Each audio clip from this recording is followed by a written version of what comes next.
Selamat datang di Suara Kehidupan, sebuah ruang di mana nurani berbicara dan kenyataan seringkali lebih tajam daripada fiksi. Pernahkah Anda membayangkan seorang ayah yang memberikan seluruh nyawanya untuk kesuksesan anak-anaknya justru dibuang seperti rongsokan saat anak-anaknya sudah berada di puncak dunia? Hari ini, kita akan menyaksikan sebuah kisah tentang kesombongan yang runtuh dan kasih sayang seorang anak perempuan yang tak bernilai harta. Simak kisah selengkapnya, Mahkota yang Terbuang, ketika ayah dianggap beban di rumah sendiri.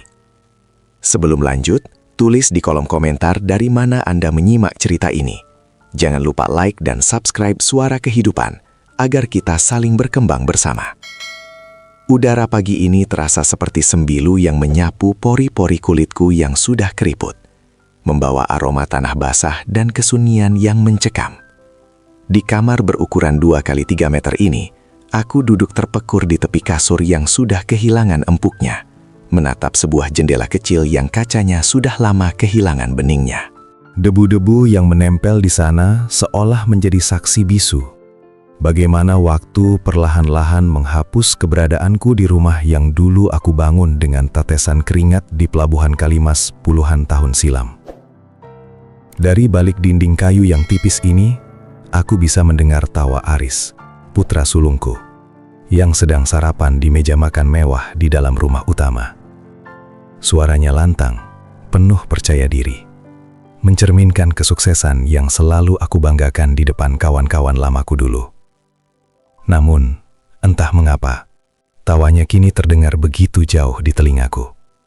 Seolah ada dinding raksasa yang tidak kasat mata, memisahkan antara aku yang rentah dan darah dagingku yang kini telah menjadi orang hebat. Aku sering bertanya pada bayanganku sendiri di cermin yang retak. Inikah rumah yang dulu aku cita-citakan?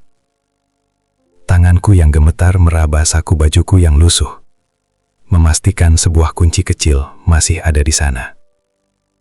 Kunci itu dingin, sedingin perlakuan mereka padaku belakangan ini. Mereka, Aris dan Lilis, menantuku, mungkin mengira aku hanyalah sebatang kayu tua yang menunggu rapuh dimakan rayap.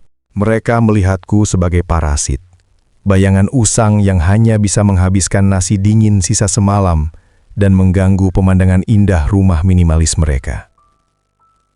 Mereka telah lupa bahwa di balik jemari yang kini sering bergetar ini, pernah ada kekuatan yang menyatukan besi-besi kapal raksasa di bawah terik matahari yang membakar kulit. Aku menghela napas panjang, dan dadaku terasa sesak oleh rindu yang tak bertuan. Rindu pada pelukan Marni, mendiang istriku, yang selalu tahu cara membasuh lelahku dengan senyumnya. Seandainya dia masih di sini, mungkin aku tidak akan merasa sedingin ini di dalam rumah yang seharusnya penuh kehangatan. Aku merasa seperti tamu yang tak diundang di tanahku sendiri. Seorang asing yang harus berjalan berjinjit agar tidak menimbulkan suara yang bisa mengganggu ketenangan tuan rumah yang merupakan anak kandungku sendiri. Tiba-tiba, pintu gudang yang menjadi tempat bernaungku berderit pelan. Suaranya yang melengking seolah merobek keheningan yang sejak tadi membelengguku. Sesosok bayangan masuk dengan langkah yang sangat hati-hati, seakan takut jika langkah kakinya akan memicu kemarahan penghuni rumah utama.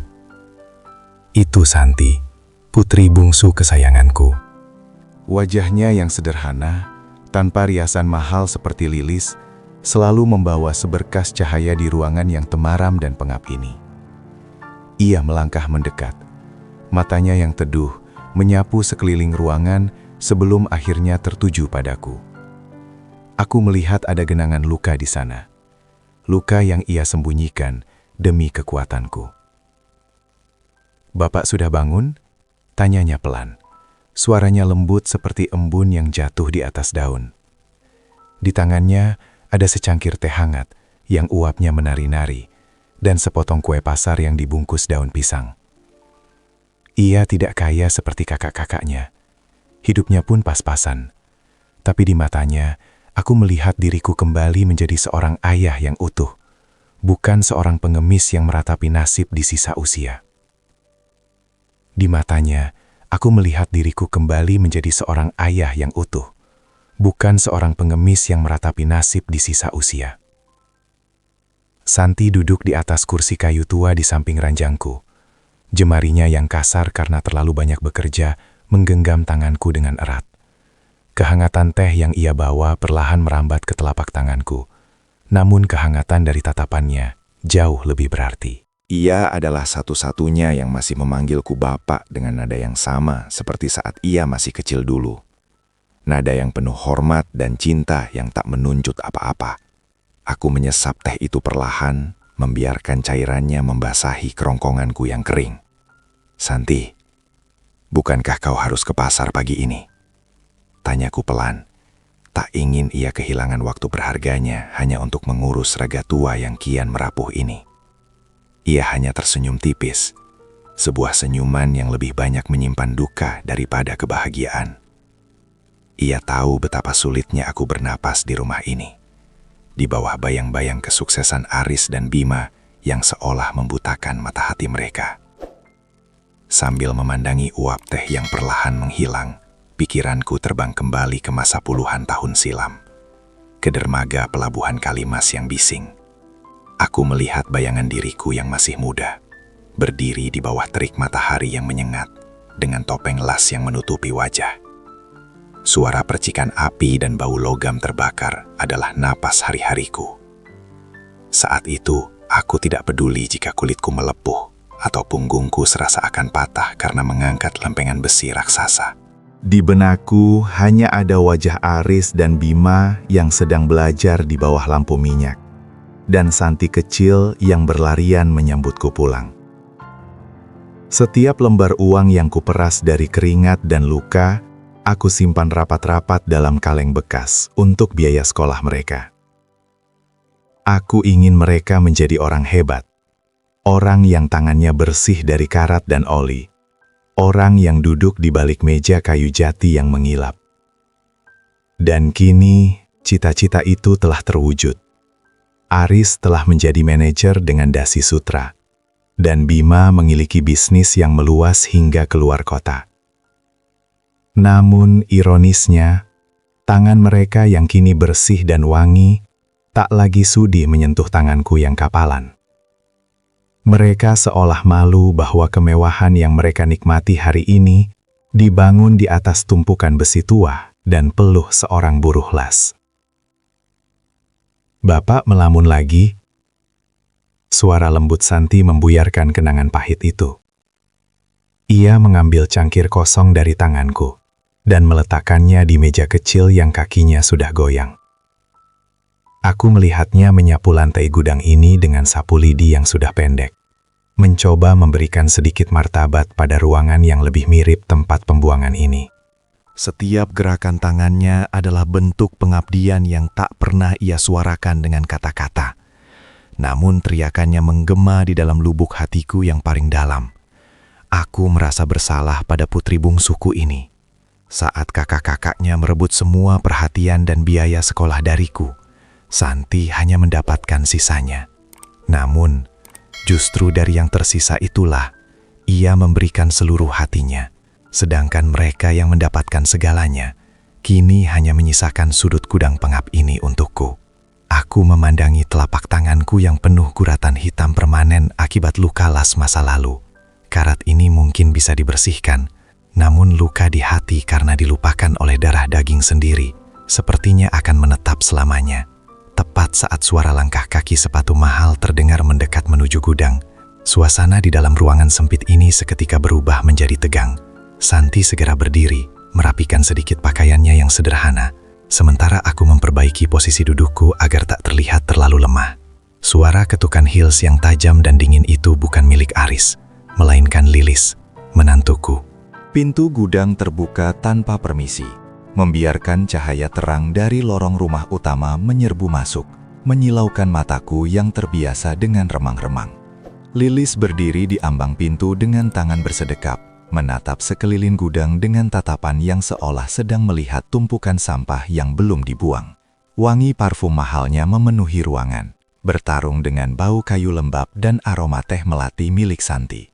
"Oh, ada kamu di sini, Santi," sapanya dengan nada datar yang dibuat-buat, tanpa sedikit pun menoleh padaku yang duduk hanya beberapa jengkal di hadapannya. "Baguslah kalau sudah ada yang kasih makan. Aku hanya ingin bilang, nanti sore kalau ada tamu perusahaan Aris datang, pintu belakang ini tolong dikunci rapat." Santi menunduk. Tangannya meremas ujung kain bajunya sendiri. "Kenapa harus dikunci rapat, Mbak? Bapak biasanya suka duduk di kursi kayu depan gudang untuk cari angin." Suara Santi terdengar bergetar, mencoba membela hak kecilku yang kian hari kian dikebiri. Lilis mendengus. Sebuah tawa kecil yang terdengar meremehkan keluar dari bibirnya yang berwarna merah menyala. "Tamu Aris itu orang-orang penting, Santi. Kita tidak ingin mereka melihat pemandangan yang tidak pantas. Kamu mengerti kan? Rumah ini punya standar estetikanya sendiri. Kita tidak ingin mereka bertanya-tanya, kenapa ada orang tua lusuh yang tinggal di belakang." Kalimat itu menghujam jantungku lebih dalam daripada serpihan besi las yang pernah melukai mataku dulu. Aku hanya bisa terdiam, memandangi lantai semen yang retak-retak di bawah kakiku.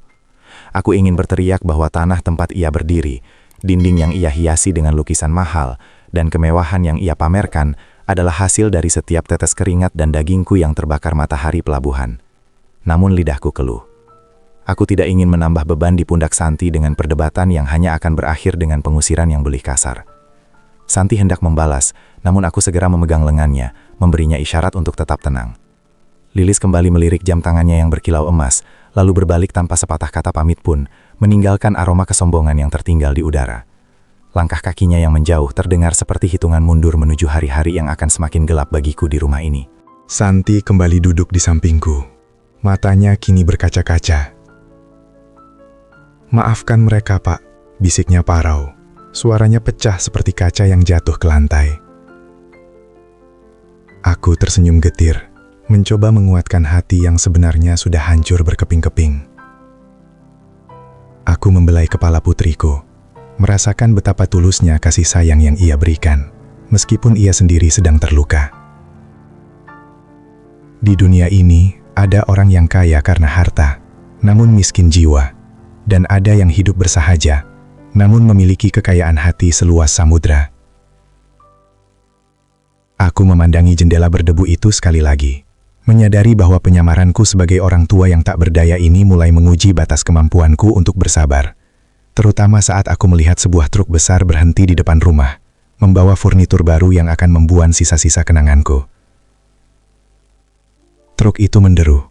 Suaranya memenuhi halaman luas yang dulu merupakan kebun bunga kecil milik mendiang istriku, Marni. Beberapa kuli panggul turun dan mulai menurunkan sofa-sofa kulit yang harganya mungkin setara dengan hasil kerjaku selama setahun di pelabuhan. Namun, bukan sofa baru itu yang membuat jantungku berdenyut nyeri.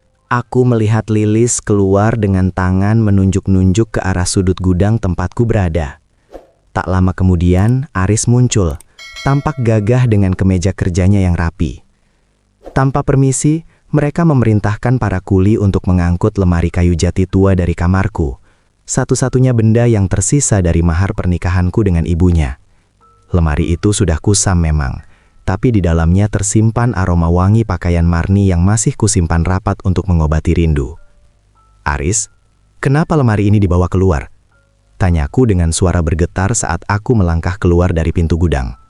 Aris menoleh, tapi matanya tidak menatapku. Ia menatap jam tangannya, seolah keberadaanku adalah gangguan jadwal yang merugikan. "Lemari ini sudah lapuk, Pak. Malu dilihat orang. Kalau tamu kantor Aris lewat ke arah belakang. Kami sudah belikan lemari plastik kecil untuk Bapak, lebih ringkas," jawabnya tanpa sedikit pun rasa bersalah dalam nada bicaranya. Lilis menambahkan dengan ketus, "Lagi pula, isinya cuma baju-baju lama yang bau apek. Lebih baik dibuang saja ke tempat loak." Duniaku serasa berhenti berputar. Aku melihat lemari itu diangkat dengan kasar, diseret di atas aspal hingga menimbulkan suara gesekan yang memilukan hati. Bagiku, itu bukan sekedar kayu, itu adalah singgasana cintaku, tempat aku dan Marni menyembunyikan tabungan koin demi koin untuk masa depan Aris. Di sana pula, di laci paling bawah yang tersembunyi, aku menyimpan sebuah kotak besi berkarat yang berisi rahasia masa laluku sebagai pemilik saham diam-diam di perusahaan galangan kapal. Santi berusaha menahan kuli-kuli itu, tapi ia didorong pelan oleh Aris agar tidak ikut campur. Aku melihat putri bungsuku menangis, berusaha memunguti kancing-kancing baju ibunya yang terlepas dan jatuh di jalanan. Amarah yang selama ini kupendam di bawah lapisan kesabaran yang tebal perlahan mulai membara. Aku bukan sekedar orang tua yang butuh perlindungan, aku adalah nahkoda yang telah memberikan kapalnya kepada anak-anaknya, namun kini sang nahkoda justru dilemparkan ke laut oleh krunya sendiri. Aku menarik napas panjang, menenangkan gemuruh di dadaku. Kotak besi itu berhasil kuselamatkan dan kusembunyikan di balik sarungku sebelum mereka sempat melihatnya. Saat Aris kembali masuk ke rumah mewahnya tanpa menoleh lagi, aku berdiri tegak di samping Santi yang masih terisak. Aku membelai bahunya yang terguncang, sementara mataku menatap tajam ke arah pintu rumah utama yang tertutup rapat. Sesuatu di dalam diriku telah patah pagi ini, dan patahan itu bukanlah kelemahan, melainkan awal dari sebuah rencana untuk menunjukkan pada mereka bahwa rumah yang megah sekalipun akan rubuh jika pondasinya, sang ayah, terus-menerus dihina. Aku membawa kotak besi yang berhasil kuselamatkan itu masuk kembali ke dalam gudang, mendekapnya erat seolah kotak itu adalah jantung yang masih berdenyut. Santi mengekor di belakangku, jemarinya yang gemetar mencoba mengusap sisa air mata yang masih membasahi pipinya yang kemerahan. Namun, ketenangan singkat kami kembali dirobek oleh suara lengkingan Lilis dari arah taman samping. "Aris, lihat ini. Kenapa ada tumpukan kain kumal di dekat tempat jemuran? Ini pasti milik bapakmu lagi," teriaknya dengan nada jijik yang tak disembunyikan. Aku terperanjat, menyadari bahwa yang ia maksud adalah selimut rajut peninggalan Marni yang sedang dijemur Santi pagi tadi. Selimut itu adalah benda kesayangan istriku, yang dirajutnya helai demi helai sambil menungguku pulang dari pelabuhan di malam-malam yang dingin. Aku berlari kecil keluar, kakiku yang sering nyeri dipaksa untuk melangkah lebih cepat. Aku melihat Lilis memegang ujung selimut itu dengan ujung jarinya, seolah-olah menyentuhnya adalah sebuah kutukan. Sebelum aku sempat mencegah, ia melemparkan selimut penuh kenangan itu ke atas tanah yang becek karena sisa siraman tanaman. "Mbak Lilis, jangan, itu punya ibu," pekik Santi, berusaha meraih selimut yang kini kotor tertutup lumpur.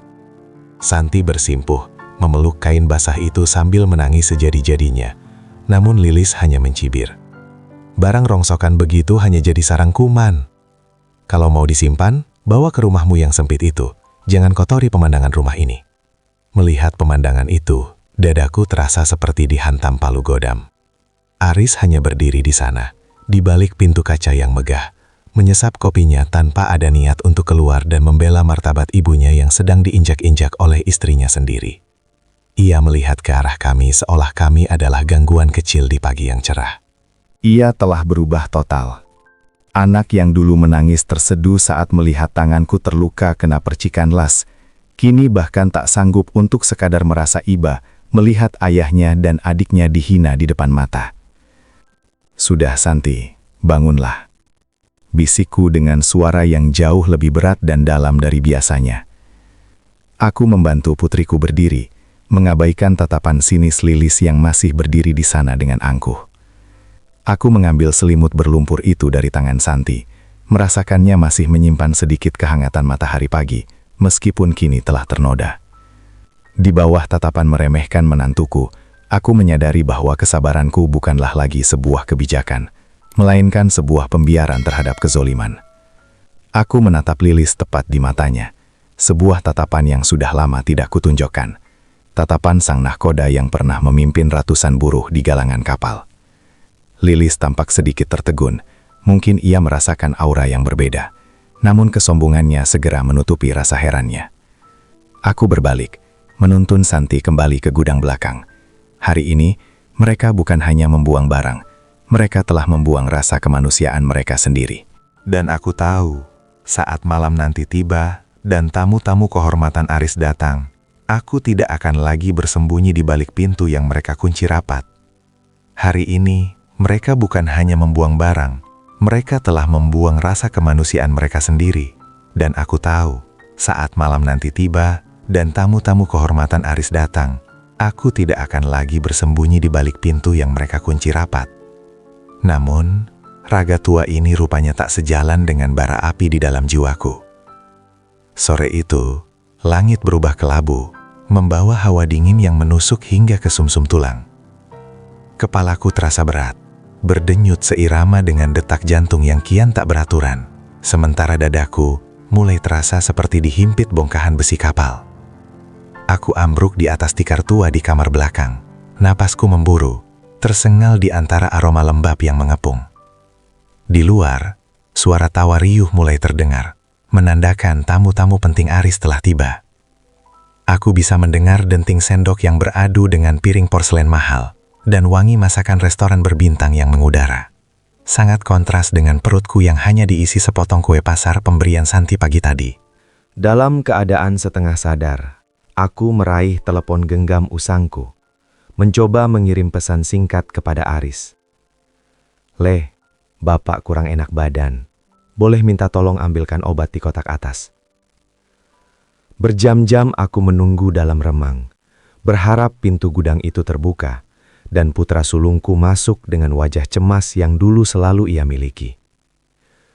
Namun, yang kudengar hanyalah bunyi notifikasi balasan yang dingin, sedingin es yang membeku di puncak gunung. "Pak, Aris lagi sibuk jamuan tamu kantor. Minum air hangat saja di dapur, nanti juga sembuh. Jangan keluar-keluar ya, Pak. Malu kalau tamu lihat Bapak sedang sakit-sakitan begini." Air mataku luruh, membasahi bantal yang sudah menipis. Sakit fisikku tak ada apa-apanya dibanding rasa perih yang menyayat batin melihat pesan itu. Aku mencoba bangkit dengan sisa tenaga yang ada, merayap menuju pintu dapur rumah utama hanya untuk sekadar mengambil segelas air hangat seperti yang ia perintahkan. Pandanganku kabur. Duniamu terasa berputar-putar seperti gasing. Saat aku berhasil menyentuh gagang pintu dapur, sayup-sayup aku mendengar suara Aris di ruang tengah, sedang membanggakan silsilah keluarganya kepada para koleganya. Ia berbicara tentang warisan keberanian dan kejayaan, namun tak sedikit pun ia menyebutkan tentang tangan kapalan ayahnya yang telah membiayai setiap inci kesuksesannya. Langkahku terhenti ketika Lilis melintas di lorong dapur dan melihatku bersandar di tembok dengan wajah pucat pasi. Bukannya menolong atau bertanya tentang keadaanku, ia justru mendesis dengan mata melotot. "Bapak, kan sudah dibilang jangan keluar. Lihat, baju Bapak keringatan dan bau. Kalau ada tamu yang lewat sini bagaimana?" Ia mendorongku pelan kembali ke arah pintu gudang, seolah aku adalah aib yang harus segera disembunyikan dari peradaban. Ia tak peduli bahwa nafasku semakin pendek dan tubuhku menggigil hebat. Aku kembali ke dalam kegelapan gudang, memeluk kotak besi raksasa yang berisi bukti kejayaanku di masa lalu. Di dalam sana, di antara denting musik jazz yang mengalun dari ruang tengah, aku menyadari satu hal pahit. Aku telah membesarkan raksasa yang tak memiliki hati. Malam ini, di tengah demam yang membakar tubuhku, aku membuat janji pada mendiang istriku. Aku tidak akan lagi menjadi bayangan yang mengemis kasih pada mereka yang telah buta. Aku akan pergi. Namun sebelum itu, aku harus memastikan bahwa tamu-tamu penting itu tahu siapa sebenarnya orang tua lusuh yang mereka sembunyikan di balik pintu belakang ini. Dengan sisa tenaga yang kupaksakan, aku membasuh wajahku dengan air dingin, mencoba mengusir kabut demam yang masih menggelayuti pandangan. Aku mengenakan kemeja batik satu-satunya yang masih layak. Batik pemberian Marni 10 tahun lalu yang warnanya sudah mulai pudar, namun aromanya masih menyimpan kenangan. Aku melangkah keluar dari kegelapan gudang, menembus pintu dapur yang tadinya terlarang bagiku. Langkahku gemetar saat memasuki ruang tengah yang benderang oleh lampu kristal. Aroma cerutu mahal dan parfum kelas atas memenuhi udara, mencekik paru-paruku yang terbiasa dengan debu. Di sana, di meja makan panjang yang dipenuhi hidangan mewah, Aris sedang tertawa terbahak-bahak bersama rekan-rekan kantornya. Sosoknya tampak begitu angkuh, sangat jauh dari anak kecil yang dulu sering merengek minta digendong saat aku pulang kerja. Kehadiranku yang tiba-tiba membuat suasana ceria itu mendadak beku, seolah-olah sebuah noda hitam jatuh di atas taplak meja putih yang bersih. "Oh, Bapak," Aris bergumam, suaranya tercekat. Wajahnya berubah merah padam, campuran antara terkejut dan malu yang luar biasa. Ia segera berdiri, mencoba menutupi posisiku dengan tubuhnya yang tegap. Namun mata para kolega pentingnya sudah terlanjur tertuju padaku. Seorang pria paruh baya berkacamata, yang sepertinya adalah atasan Aris, menatapku dengan kening berkerut. "Siapa beliau, Aris? Salah satu kerabatmu?" Tanya pria itu dengan nada penasaran namun tetap sopan. Aris menarik napas panjang, sebuah tarikan napas yang terasa berat dan penuh kepalsuan. Ia memaksakan senyum di bibirnya, namun matanya menatapku dengan kilatan kebencian yang menyayat hati. "Bukan siapa-siapa, Pak Direktur," jawabnya dengan suara yang dibuat sedatar mungkin. "Beliau ini hanya orang tua tunawisma yang tidak punya rumah, jadi kami rawat di sini karena kasihan. Maklum, jiwa sosial keluarga kami memang tinggi." Tawa kecil Aris pecah, diikuti oleh tawa beberapa tamu lainnya yang menganggap itu sebagai sebuah lelucon tentang kedermawanan seorang bos besar. Kalimat itu jatuh seperti rintik hujan asam di ladang hatiku, mematikan segala harapan yang tersisa. Aku berdiri mematung di sana, merasakan tatapan meremehkan dari orang-orang berpakaian mahal itu. Lilis yang duduk di ujung meja menatapku dengan mata melotot, seolah-olah kehadiranku adalah bencana yang menghancurkan karir suaminya.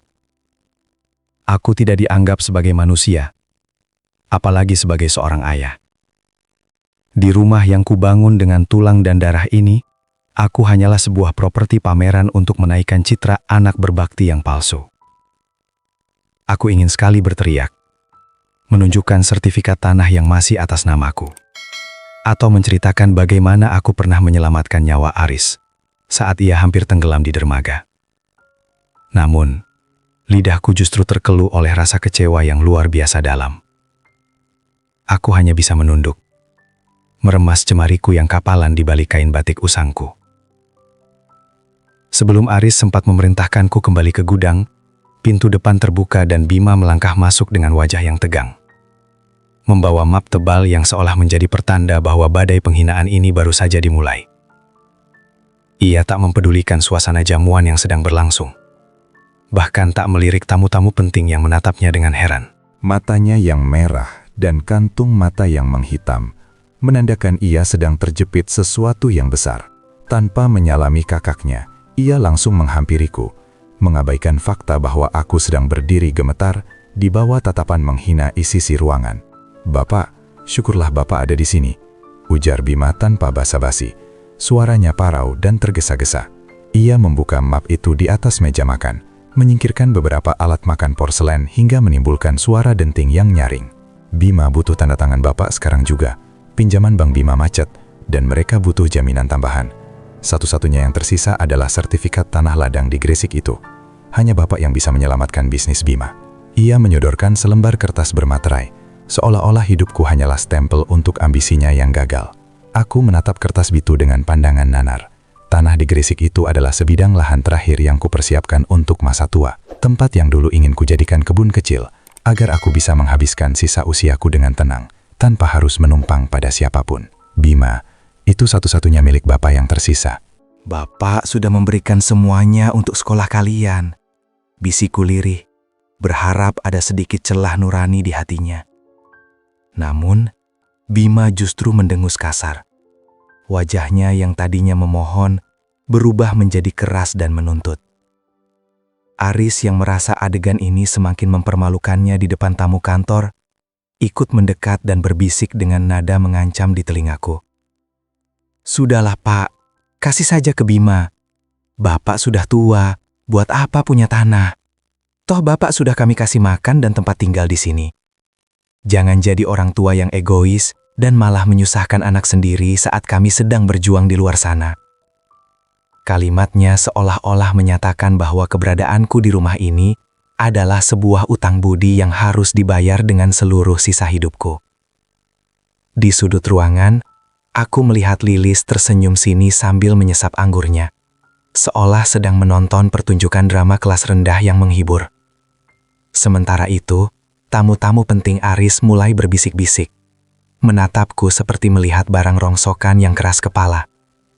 Aku merasa sangat kecil, sangat terhina.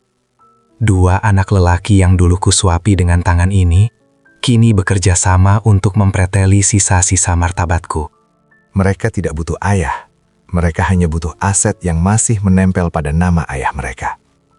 Aku menggeleng pelan, menarik tanganku dari meja. Tidak, Bima. Bapak tidak akan menandatanganinya. Tanah itu bukan hanya soal uang, tapi soal janji Bapak pada ibumu untuk tidak membiarkan keluarga ini kehilangan akarnya. Kataku dengan suara yang berusaha kupastikan tetap tegas, meski dadaku bergemuruh hebat. Penolakanku itu membuat wajah Bima memerah karena amuk yang tertahan, dan Aris mulai kehilangan kesabarannya. Ia mencengkeram lengan bajuku, matanya berkilat penuh kemarahan yang meluap, seolah-olah ia siap meledak di depan tamu-tamunya, yang kini menatap kami dengan pandangan yang kian merendahkan. Cengkeramannya terasa keras, sekeras hati yang telah ia bangun selama bertahun-tahun di atas tumpukan harta. Keheningan yang mencekam menyelimuti ruang makan mewah itu. Hanya suara detak jam dinding emas yang seolah menghitung detik-detik runtuhnya kehormatan seorang ayah di hadapan darah dagingnya sendiri. "Bapak jangan keras kepala," bentak Aris. Kini suaranya tak lagi disembunyikan. Ia tak peduli lagi pada citra anak berbakti di depan atasannya. Baginya, penolakanku adalah penghinaan terhadap kekuasaannya di rumah ini. Sudah cukup kami bersabar melihat Bapak tinggal di sini tanpa memberikan kontribusi apapun. Bapak hanya tahu caranya makan, tidur, dan merusak suasana rumah dengan penampilan Bapak yang memalukan ini. Aku menatap mata putra sulungku, mencari sisa-sisa binar anak kecil yang dulu pernah memelukku erat saat aku memberikannya sepeda pertama dari hasil lembur sebulan penuh. Namun yang kutemukan hanyalah kegelapan dan keserakahan. Bima ikut menggebrak meja, membuat gelas kristal di depannya berdenting nyaring. Bapak mau lihat Bima hancur. Bapak mau lihat kami jatuh miskin hanya karena Bapak ingin mempertahankan tanah gersang itu. Benar-benar ayah yang tidak tahu diri. Cacian itu menyambar jiwaku seperti petir di siang bolong. Aku melihat Lilis berdiri di belakang Aris, melipat tangan dengan senyum kemenangan. Seolah-olah momen inilah yang ia tunggu-tunggu selama ini. Di tengah kerumunan orang-orang asing yang menatapku dengan jijik dan iba, aku merasa seperti dikuliti hidup-hidup. Air mataku jatuh, bukan karena takut akan kemarahan mereka, tapi karena perih yang tak terperikan, membayangkan bagaimana aku gagal menanamkan rasa syukur di hati mereka. Bapak hanya ingin kalian ingat bahwa semua yang kalian miliki ini berasal dari... Kalimatku terputus. Aris mendorong bahuku hingga aku terhuyung menabrak lemari pajangan. Wajahnya memerah. Urat-urat di lehernya menonjol, dan sebuah kalimat yang paling kutakuti akhirnya meluncur dari bibirnya dengan sangat tajam. "Cukup! Kalau Bapak tidak mau membantu, lebih baik Bapak pergi dari sini. Berhenti numpang hidup dari keringatku kalau Bapak hanya bisa jadi beban. Pergi dan bawa semua rongsokan Bapak itu." Dunia seakan mendadak senyap. Kalimat itu, numpang hidup, bergema di setiap sudut ruangan, memantul di dinding-dinding yang kubayar dengan cicilan luka selama puluhan tahun. Aku menarik nafas yang terasa sangat berat, seolah udara di ruangan ini telah habis. Aku tidak membalas. Aku tidak berteriak. Dengan tangan gemetar, aku merapikan kemeja batikku yang mulai lusuh. Aku berbalik membelakangi mereka, meninggalkan ruang perjamuan yang penuh dengan kemunafikan itu, menuju kamar sempit di belakang untuk menjemput harga diriku yang sempat tertinggal. Langkahku tak lagi ragu, meski sendi-sendiku terasa nyeri dan jantungku berdegup seperti genderang perang yang ditalu bertubi-tubi. Di dalam gudang pengap itu, Atu tak butuh waktu lama. Hanya sebuah tas kain usang berisi 3 potong baju, foto Marni yang sudah mulai menguning, dan kotak besi yang menyimpan rahasia besar itu.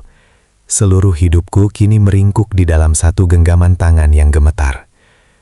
Di luar, langit seolah merasakan luka yang menyayat batin ini. Guruh menggelegar dan hujan tumpah dengan dahsyatnya, seolah ingin membasuh setiap inci penghinaan yang menempel pada tubuhku. Aku berjalan melewati pintu belakang tanpa menoleh lagi ke arah rumah utama yang lampunya berpendar indah, namun hatinya sedingin es. Setiap tetes air hujan yang membasahi kemeja batikku terasa seperti pelukan Marni, seolah ia membisikkan bahwa dermaga ini bukan lagi tempatku untuk bersandar. Aku bukan lagi nakoda di rumah ini. Aku hanyalah puing kapal yang harus hanyut terbawa arus. Saat aku mencapai gerbang besi yang menjulang tinggi, sebuah sorot lampu motor tua menembus tirai hujan yang lebat. Suara mesinnya yang tersendat-sendat sangat kukenali. Itu Santi. Ia turun dari motornya tanpa peduli pada air yang mengguyur tubuhnya yang mungil.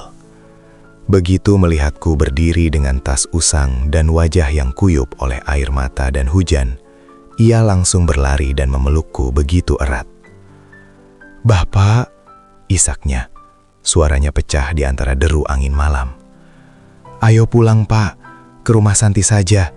Biarpun sempit, di sana Bapak tidak akan pernah dianggap beban." Aku membalas pelukannya, membiarkan tas kainku jatuh ke tanah yang becek. Di bawah guyuran hujan Surabaya yang dingin, aku merasakan kehangatan yang tak mampu dibeli oleh seluruh harta Aris dan Bima. Aku melihat ke arah rumah mewah di belakangku melalui kaca jendela yang terang. Aku melihat bayangan Aris yang masih sibuk tertawa bersama tamunya, seolah pengusiran ayahnya sendiri hanyalah gangguan kecil yang telah selesai dibersihkan. Mereka tidak tahu bahwa saat gerbang itu kututup malam ini, aku tidak hanya meninggalkan rumah, tapi juga menutup pintu-pintu rezeki yang selama ini diam-diam kualirkan untuk mereka. Santi membantuku naik ke motor tuanya, meletakkan tas kainku di antara kami. Sepanjang jalan menuju rumah kontrakannya yang kecil, aku menyandarkan kepalaku di bahu putri bungsuku. Aku terdiam, menatap lampu-lampu kota yang berpendar buram karena air mata. Di dalam hatiku, badai penghinaan telah reda, berganti dengan ketetapan hati yang bulat. Aris ingin aku berhenti numpang hidup? Baiklah. Kini saatnya mereka yang belajar bagaimana rasanya hidup tanpa numpang pada keberuntungan yang selama ini diam-diam aku jaga untuk mereka melalui kotak besi di pangkuanku ini. Sesampainya di rumah kontrakan Santi yang berdinding triplek dan beratap seng, aku duduk di atas kursi plastik satu-satunya di ruang tamu kecil itu.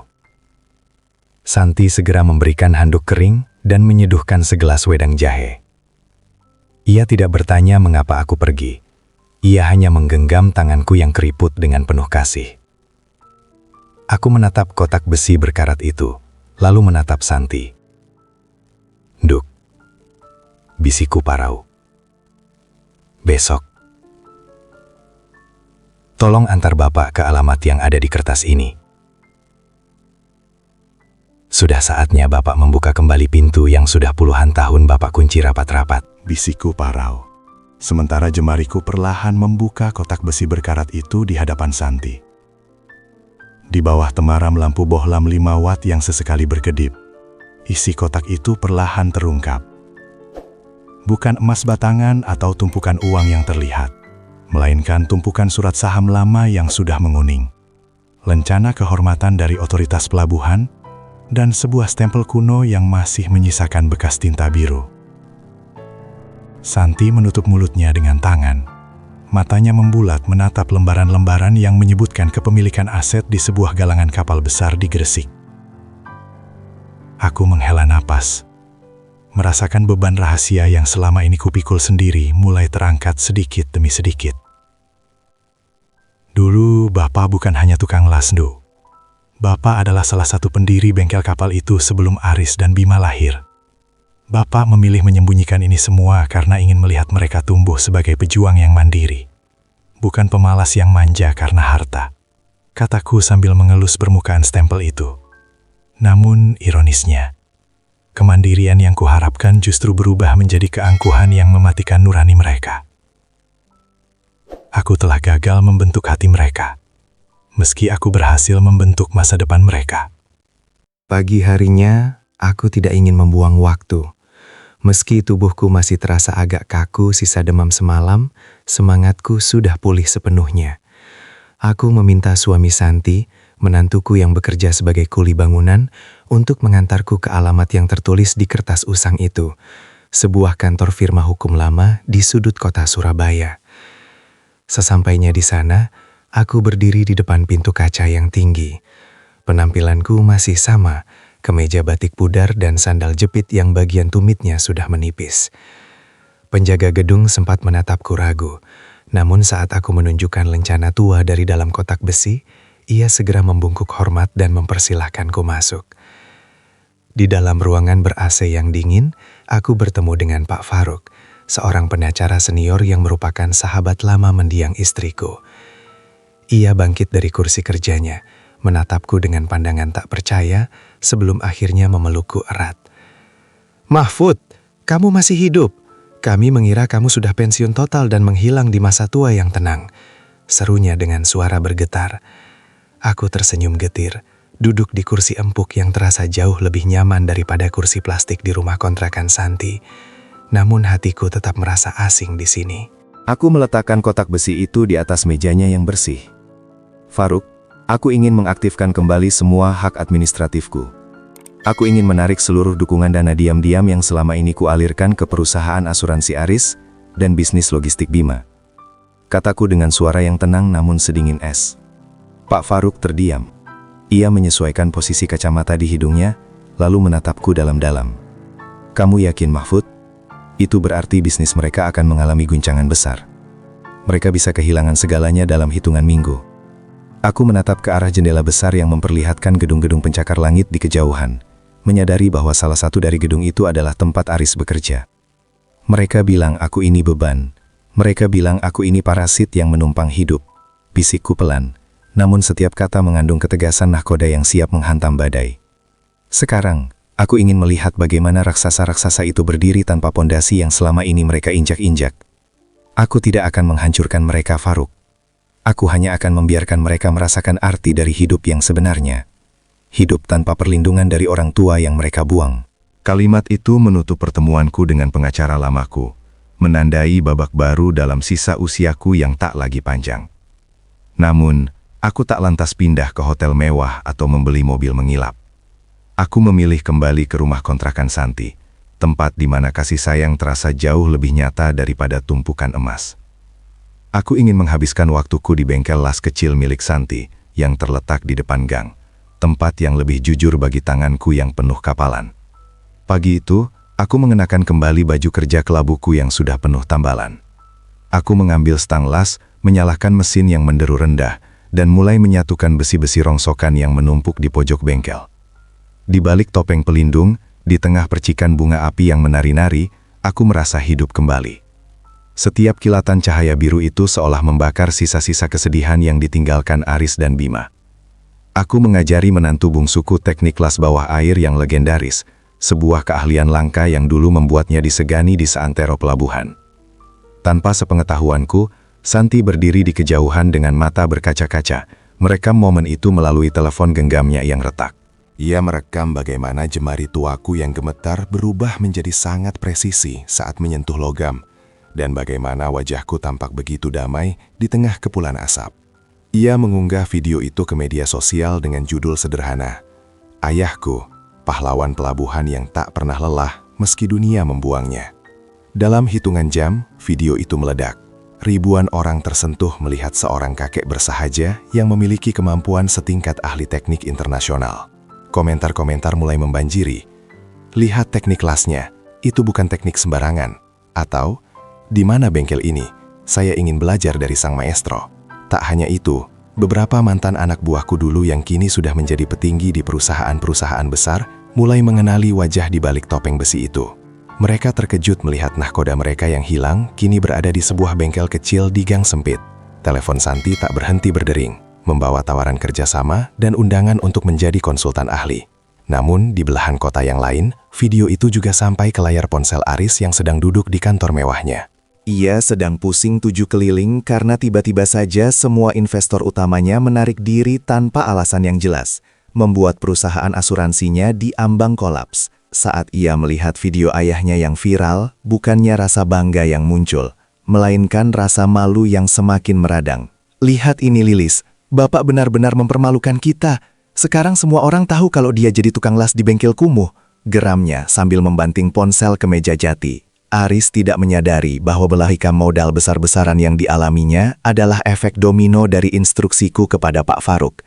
Baginya, aku hanyalah orang tua yang mencari perhatian dengan cara yang memuakan. Ia tak tahu bahwa orang-orang yang berkomentar di video itu adalah para pemegang kebijakan yang bisa menghancurkan atau membangun karirnya dalam sekejap. Saat ia bersiap untuk mendatangi bengkel Santi guna mencaci maki aku karena dianggap merusak reputasinya, ia tak sadar bahwa sebuah mobil sedan hitam mewah sudah lebih dulu terparkir di depan gang kontrakan Santi, membawa berita yang akan menjatuhkan harga diri Aris hingga ke dasar bumi. Dari dalam mobil itu, keluar seorang pria berpakaian sangat rapi, yang segera melepas kacamata hitamnya dengan tangan bergetar saat menatap ke arah bengkel las kecil yang penuh asap. Itu adalah Pak Baskoro, direktur utama dari konsorsium galangan kapal terbesar di negeri ini. Pria yang dulu pernah menjadi asisten mudaku saat aku masih memimpin dermaga dengan tangan besi dan hati emas. Aku melepas topeng las, mengusap keringat di dahi dengan punggung tangan yang legam oleh jelaga. Baskoro melangkah mendekat, mengabaikan debu jalanan yang mengotori sepatu kulit mahalnya, lalu tiba-tiba ia membungkuk sangat dalam di hadapanku. "Tuan Mahfud, akhirnya kami menemukan Anda. Bertahun-tahun kami mencari keberadaan pemegang saham mayoritas yang menghilang, dan ternyata Anda berada di sini, bergelut dengan besi tua." Suaranya parau, penuh hormat yang tak dibuat-buat. Santi yang sedang menyapu di dekat sana tertegun, sapu lidi di tangannya hampir terlepas melihat pemandangan yang mustahil itu.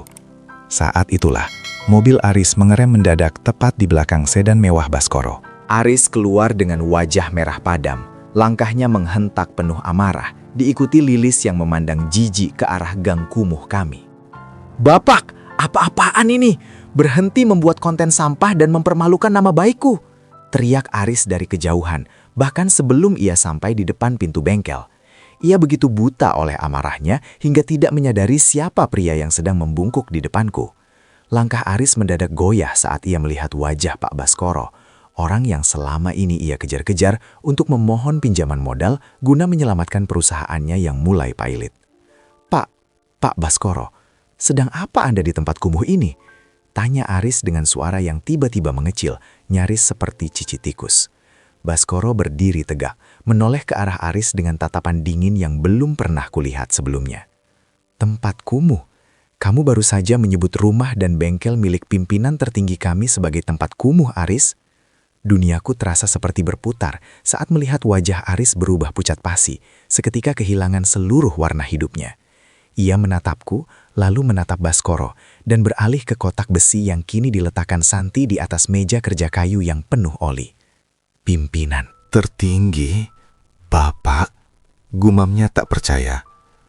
Lilis yang tadi berdiri dengan angkuh di belakang Aris, kini tampak gemetar.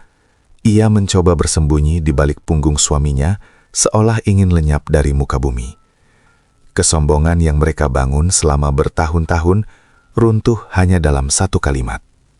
Aku melangkah maju, berdiri di depan putra sulungku yang kini tampak sangat kecil dan tak berdaya. Aku tidak membalas teriakannya tadi. Aku hanya menatapnya dengan tatapan seorang ayah yang hatinya sudah terlalu lelah untuk merasa benci. "Dulu kau memintaku berhenti menumpang hidup Aris. Sekarang, di tanah ini, di bengkel ini, tidak ada yang menumpang pada siapapun. Aku hanya kembali ke tempat di mana aku dihargai sebagai manusia," kataku pelan, namun getarannya membuat Aris tertunduk lesu.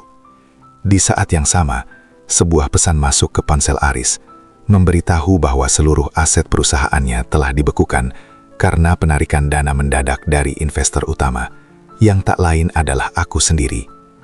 Aris menatap layar ponselnya dengan tangan yang bergetar hebat, seolah benda elektronik itu baru saja berubah menjadi bara api yang membakar telapak tangannya. Ia mencoba menarik nafas, namun paru-parunya seakan terkunci oleh kenyataan pahit yang baru saja menghantamnya. Di depannya, Pak Baskoro masih berdiri dengan sikap hormat kepadaku. Sebuah pemandangan yang tak pernah terbayangkan dalam mimpi terburuk Aris sekalipun. "Bapak, ini tidak mungkin. Bagaimana bisa?" Suara Aris pecah, kehilangan seluruh keangkuhan yang biasanya ia pamerkan di meja makan. Ia menatapku dengan tatapan yang kini dipenuhi ketakutan, bukan lagi rasa malu. Lilis, yang biasanya selalu punya kata-kata tajam untuk menusuk hatiku, kini hanya diam membisu dengan wajah pucat. Menyadari bahwa kehidupan mewah, tas-tas bermerek, dan status sosialnya sedang berada di ambang jurang yang sangat dalam. Mereka berdua tampak seperti orang asing yang baru pertama kali menginjakan kaki di dunia yang keras ini. Aku duduk di kursi plastik biru milik Santi, kursi yang dulu sering mereka ejek sebagai tempat duduk yang tak pantas bagi orang kaya.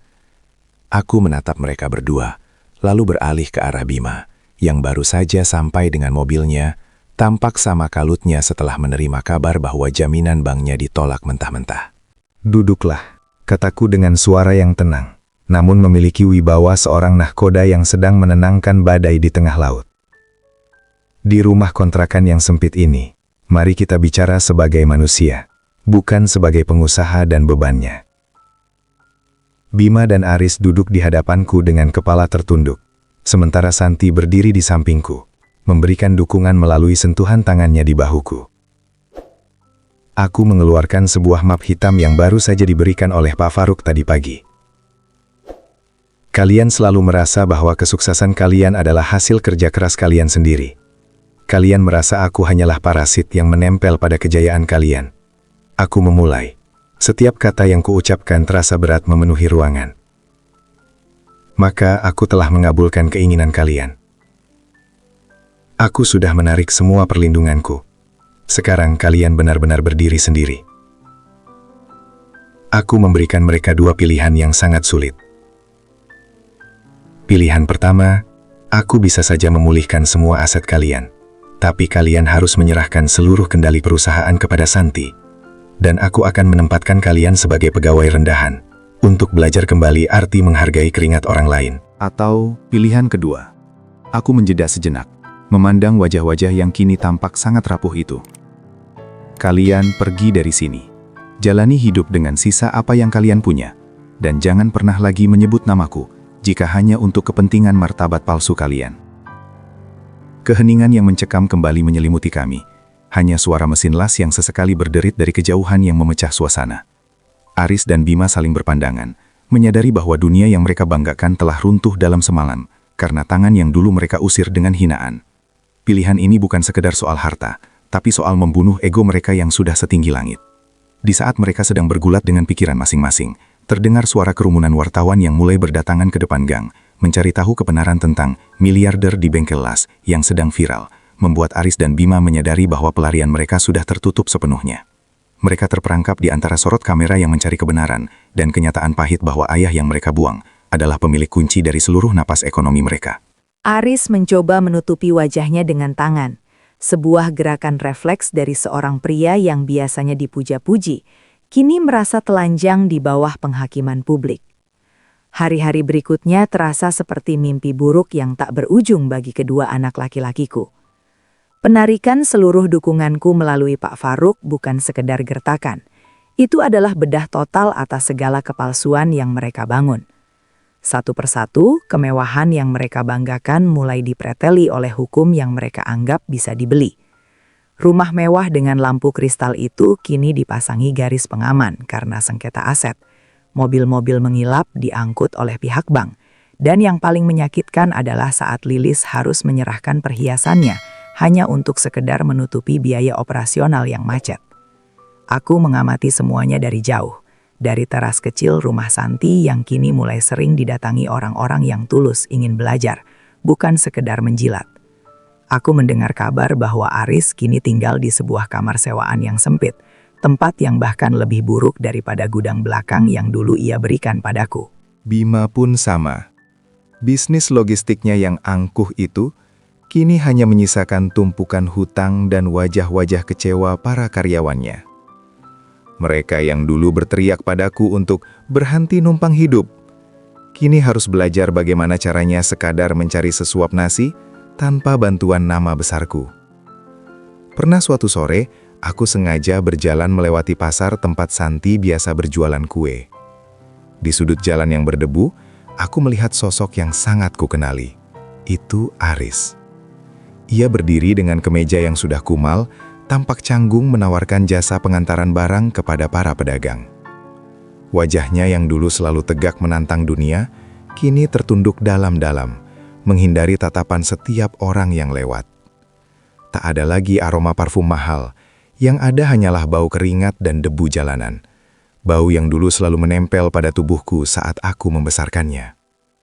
Melihatnya seperti itu, dadaku terasa seperti diremas. Bagaimanapun, dia adalah anak yang dulu aku timang dengan penuh harapan. Namun, aku harus menahan diri untuk tidak berlari memeluknya. Aku tahu, jika aku menolongnya sekarang, ia hanya akan kembali menjadi pribadi yang sombong. Ia harus merasakan dinginnya lantai tempat ia pernah menyuruhku bersujud. Ia harus mengerti bahwa tanpa restu dan kasih sayang orang tua, tahta yang ia miliki hanyalah istana pasir yang akan hancur disapu ombak kecil. Malamnya, Santi masuk ke kamarku dengan wajah yang dipenuhi keraguan. Ia menunjukkan sebuah pesan singkat di ponselnya dari Bima. Pesan itu tidak berisi permintaan uang, melainkan sebuah kalimat pendek yang sanggup membuat air mataku jatuh lagi setelah sekian lama. Santi, tolong tanya Bapak, apakah beliau punya sisa nasi dingin? Aku dan Aris sudah 2 hari belum makan. Disinilah plot twist kehidupan yang paling menyedihkan dimulai. Ketika anak-anak yang menganggap ayahnya beban, kini justru mengemis pada sisa-sisa dari apa yang dulu mereka buang ke tempat sampah. Aku menatap layar ponsel Santi dengan pandangan yang kabur oleh air mata. Kalimat pendek dari Bima itu terasa lebih tajam daripada cacian mereka saat berada di puncak kejayaan. Hatiku yang tadinya kukira sudah mengeras seperti karang, seketika luruh mendengar darah dagingku sendiri merintih karena lapar. Malam itu, gerimis kembali turun membasahi bumi Mojokerto, membawa aroma tanah yang tenang, namun dingin. Di depan pintu rumah kontrakan Santi yang sederhana, 2 sosok bayangan muncul dengan langkah yang limbung. Aris dan Bima berdiri di sana, kuyup dan gemetar. Tak ada lagi jas sutra atau sepatu kulit yang berkilat. Aris hanya mengenakan kaos oblong yang sudah bolong di bagian bahu. Sementara Bima tampak begitu kurus dengan wajah yang tirus. Mereka tidak berani mengetuk pintu. Mereka hanya berdiri di bawah temaram lampu jalan, menunduk seperti pesakitan yang menunggu vonis mati. Santi segera membuka pintu, dan tanpa kata-kata, ia menarik kakak-kakaknya masuk. Aku duduk di kursi plastik biru itu, tetap diam, memerhatikan mereka yang kini bersimpuh di lantai semen yang dingin. Bau kemewahan mereka telah menguap, digantikan oleh bau keputusasaan. Aris adalah yang pertama bersuara, namun suaranya hanya berupa isak tangis yang tertahan. Ia memegang ujung kakiku, bukan untuk meminta tanda tangan sertifikat, melainkan untuk mencium punggung kaki yang dulu pernah ia usir dari rumahnya sendiri. "Pak, ampun Pak." Suaranya pecah, tersedak oleh rasa malu yang teramat sangat. Aris salah.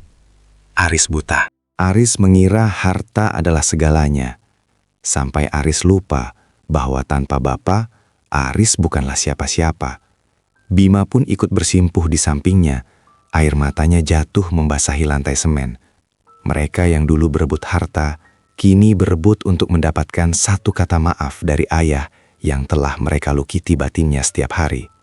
Lilis pun ada di sana, berdiri di ambang pintu dengan wajah sembab, tak lagi berani menatapku dengan mata yang penuh kebencian.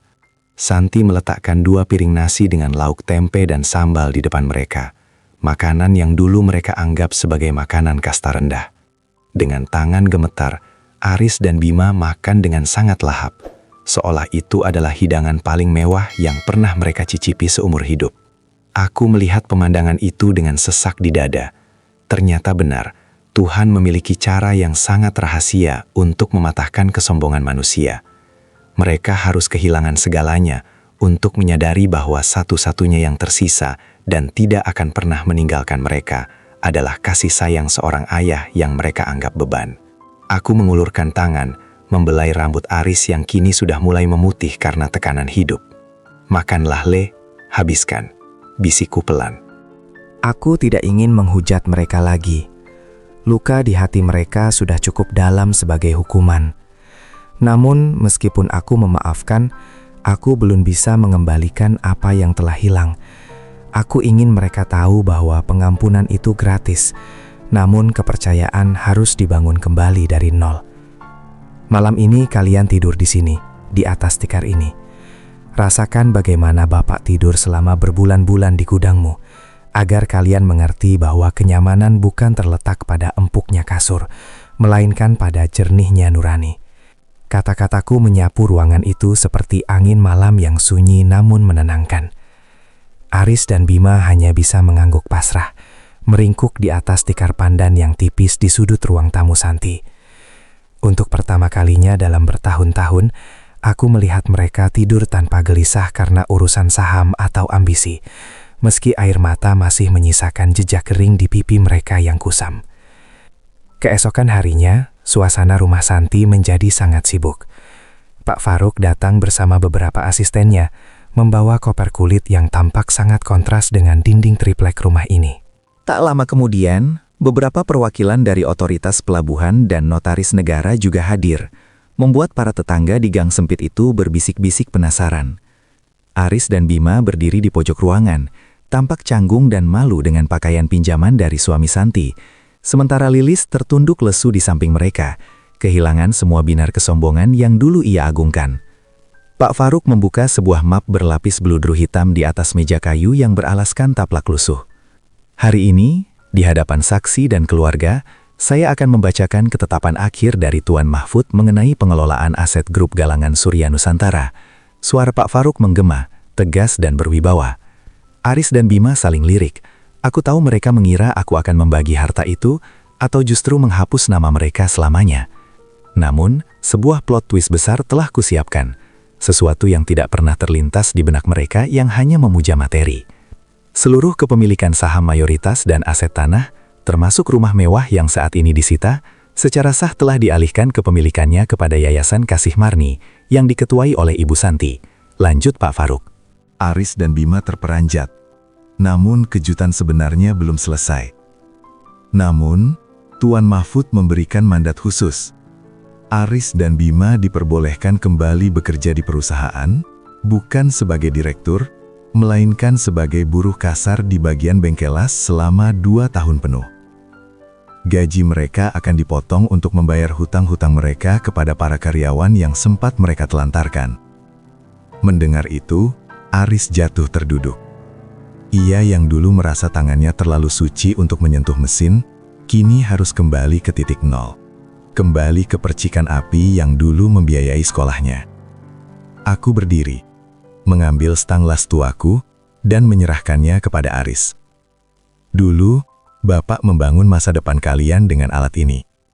Sekarang, kalian harus membangun kembali harga diri kalian dengan alat yang sama. Harta itu bukan milik kalian lagi. Harta itu milik orang-orang yang membutuhkan. Jika kalian lulus ujian 2 tahun ini, baru kita bicara soal masa depan.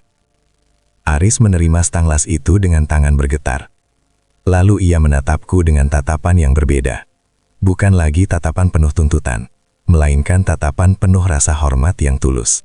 Ia menyadari bahwa selama ini aku tidak sedang menghukumnya karena dendam, melainkan sedang menyelamatkan jiwanya yang hampir mati karena keserakahan. Namun, di tengah suasana haru itu, sebuah mobil dinas kepolisian mendadak berhenti di depan gang. membawa berita mengejutkan tentang penggelapan dana yang dilakukan oleh rekan bisnis kepercayaan Aris dulu, yang justru akan menyeret Aris ke dalam masalah hukum yang baru.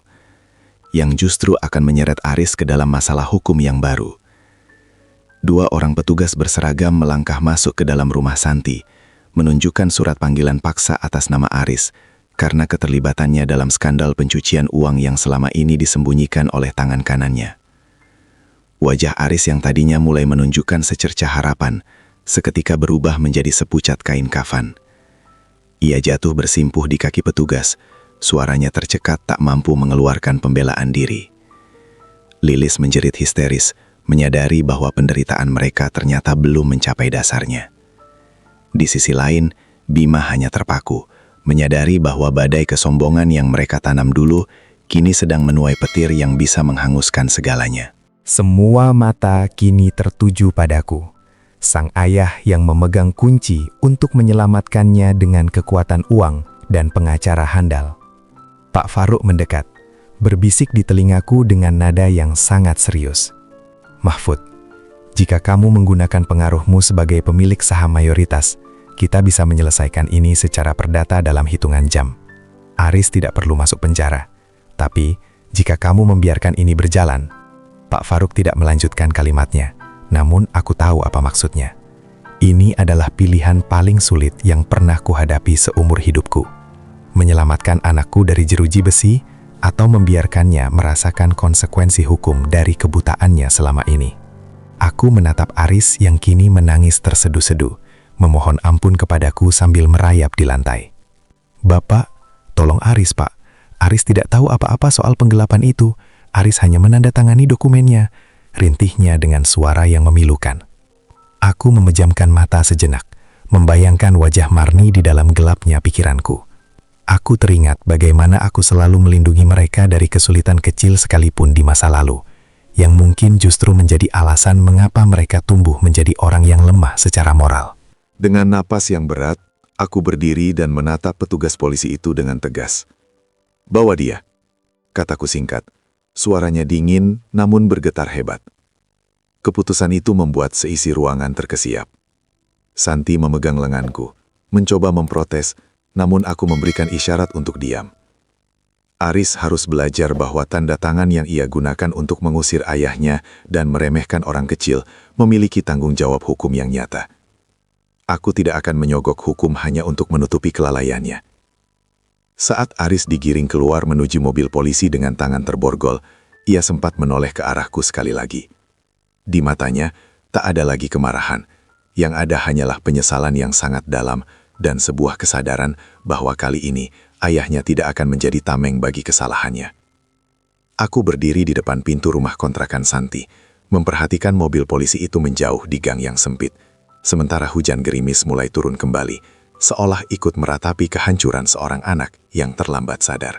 Namun di balik kerumunan orang yang menonton, aku melihat sosok asing yang terus mengamati dari balik kaca mobil mewah lainnya, seolah sedang menunggu momen yang tepat untuk menghancurkanku secara pribadi. Pria itu menurunkan sedikit kaca mobilnya, menampakkan sepasang mata tajam yang belum terhapus dari ingatanku, meskipun puluhan tahun telah berlalu. Dia adalah Handoko, mantan rekan bisnisku yang dulu kusingkirkan dari pelabuhan karena tabiatnya yang kotor dan penuh tipu daya. Ia tersenyum tipis, sebuah senyuman predator yang melihat mangsanya sedang terluka parah. Mobil itu berlalu pergi sebelum aku sempat melangkah mendekat, meninggalkan kepulan asap dan firasat buruk yang mengendap di dadaku. Aku tahu, penangkapan Aris bukan sekedar kebetulan. Handoko pasti berada di balik skandal penggelapan dana itu, menjebak Aris yang haus akan kekuasaan untuk masuk ke dalam lubang yang telah ia gali sendiri. Ia tidak hanya ingin menghancurkan hartaku, ia ingin merobek-robek harga diriku dengan cara menghancurkan anak-anakku satu persatu. Santi masuk ke dalam rumah, membantuku duduk kembali, karena kakiku mulai terasa lemas. "Siapa orang itu, Pak?" Sepertinya dia sengaja menunggu momen Aris dibawa pergi, tanya Santi dengan nada cemas. Aku hanya menggeleng pelan, tak ingin menambah beban di pundaknya. Hanya bayangan masa lalu, Nduk. Sesuatu yang seharusnya sudah terkubur, tapi bangkit lagi karena kesombongan kakak-kakakmu. memberikan celah bagi musuh untuk masuk. Malam itu, saat Bima dan Lilis masih terisak di sudut ruangan, aku memanggil Pak Faruk kembali. Kami duduk di bawah sinar lampu yang temaram, membedah kembali seluruh dokumen perusahaan yang pernah ditandatangani Aris. Benar saja, Handoko telah menyusupkan orang-orangnya ke dalam tim inti Aris. Mereka memanfaatkan kenaifan Aris yang terlalu percaya diri, hingga ia menandatangani dokumen-dokumen fiktif yang kini menjeratnya. Aris bukan hanya kehilangan harta, ia dijadikan kambing hitam atas kerugian triliunan rupiah. Ini jebakan yang sangat rapi, Mahfud, ujar Pak Faruk sambil memijat keningnya. Handoko ingin mengambil alih seluruh saham galangan kapalmu melalui jalur hukum sebagai ganti rugi atas kasus Aris. Jika Aris terbukti bersalah, perusahaanmu akan disita oleh negara dan dilelang.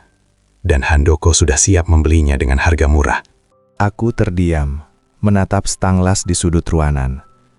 Ternyata, pengusiran yang dilakukan Aris padaku dulu adalah awal dari sebuah skenario besar yang ia sendiri tidak sadari.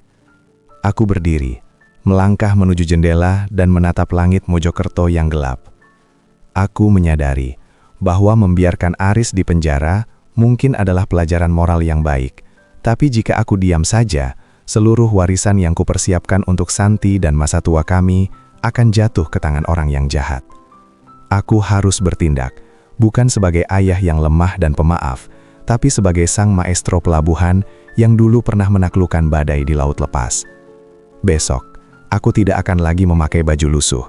Sudah saatnya aku memakai kembali zirah kepemimpinanku untuk menghadapi Handoko secara langsung.